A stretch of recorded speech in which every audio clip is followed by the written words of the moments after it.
এই তো আমার পাশের বাসার আন্টি। তিনি সবসময় এমনভাবেই চলাফেরা করে দেখে মনে হয় উনার যেন দেমাগের চোটে মাটিতে পাই পড়ে না। আন্টির জামাই থাকে দুবাইতে। সেখানে সারাদিন সারা রাত হাড় ভাঙা খাটুনি করে প্রতি মাসে উনি দেশে টাকা পাঠান। আর আন্টি কি করে, দেশে বসে 2 মেয়েকে নিয়ে সেই টাকা 2 হাতে ওড়ায়। এই তো কিছুদিন আগের ঘটনা, বাসার নিচে এক ফলওয়ালা এসেছে। আমার কিছু আপেল প্রয়োজন ছিল, তাই আমি আপেল কিনতে নিচে গিয়েছিলাম। আর সেখানে গিয়ে দেখি আন্টিও সেখানে আপেল কিনছেন। আমার তো অল্প কিছু আপেলের প্রয়োজন, তাই ফলওয়ালা মামাকে বললাম আমাকে আধা কেজির মতো আপেল দিতে। আর এই কথাটা শুনেই আন্টি আমার দিকে এমন তাচ্ছিল্য নিয়ে তাকালো যেন আমি ওনার সামনে একটা ফকির মিসকিন দাঁড়িয়ে আছি। আন্টিদের বাসায় মানুষ মোটে 3 জন, কিন্তু সবসময় উনি এমনভাবে বাজার সদাই করেন যেন পারলে পুরো বাজারটাই বাসায় উঠিয়ে নিয়ে আসে। আমি মাঝে মধ্যেই ভাবি, এরা কি মানুষ নাকি রাক্ষস? এত খাবার কি 3 জন মানুষের পক্ষে কখনো খাওয়া সম্ভব? অবশ্য ওনারা তো শুধু খাওয়ার জন্য এত সব কেনেন না, কেনেন শুধু লোক দেখাতে আর নিজেদের বড়লোকি ভাব ফুটিয়ে তুলতে। আর শুধু কি বাসার বাজার সদাই, প্রায় প্রতি সপ্তাহেই ওনারা শপিং, রেস্টুরেন্টে খাওয়া দাওয়া এ সব কিছু নিয়েই মেতে থাকে।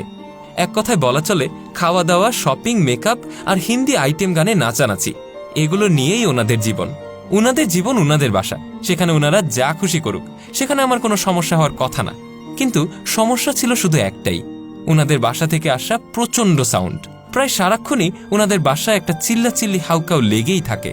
সেই সাথে শুরু হয় রাত দুপুরে জোরে জোরে হিন্দি গান বাজানো। তখন আমি দিনরাত খেটে একটা চাকরির প্রিপারেশন নিচ্ছি। বলা চলে প্রায় প্রতি সপ্তাহেই কোথাও না কোথাও চাকরির পরীক্ষা থাকে।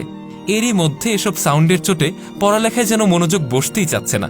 তাই বাধ্য হয়ে উনাদের একদিন ভদ্রভাবে ব্যাপারটা খুলে বললাম। কিন্তু আন্টি আমার কথা শোনা মাত্রই ভীষণ চটে গেলেন, আর সাথে সাথে উনার মেয়েরাও আমাকে এক প্রকার অপমান করেই উনাদের দরজার সামনে থেকে তাড়িয়ে দিলেন। বাধ্য হয়ে আমি বাড়িওয়ালাকে এরপর ব্যাপারটা জানালাম, কিন্তু দেখলাম উনিও আন্টিদের পক্ষে।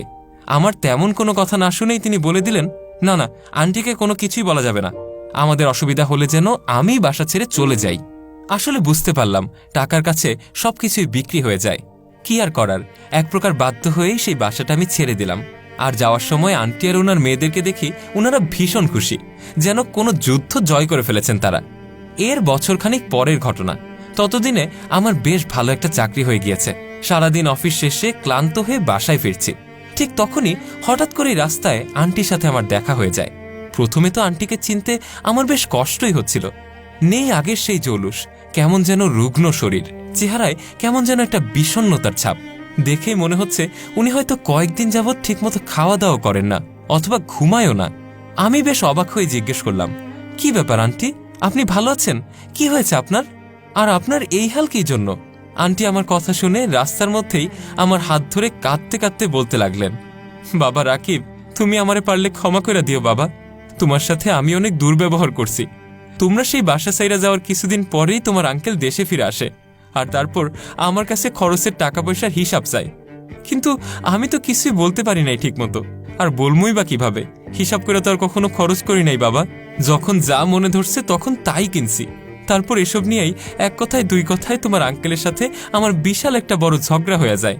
আর তারপর তোমার আঙ্কেল রাগের মাথায় 1 সপ্তাহের মধ্যেই মেয়েকে বিয়া দিয়া আমারে ডিভোর্স দিয়া আবারও দুবাই চলে গেছে। তারপর থেকে আমার সাথে আর কোনো যোগাযোগই নাই রে বাবা।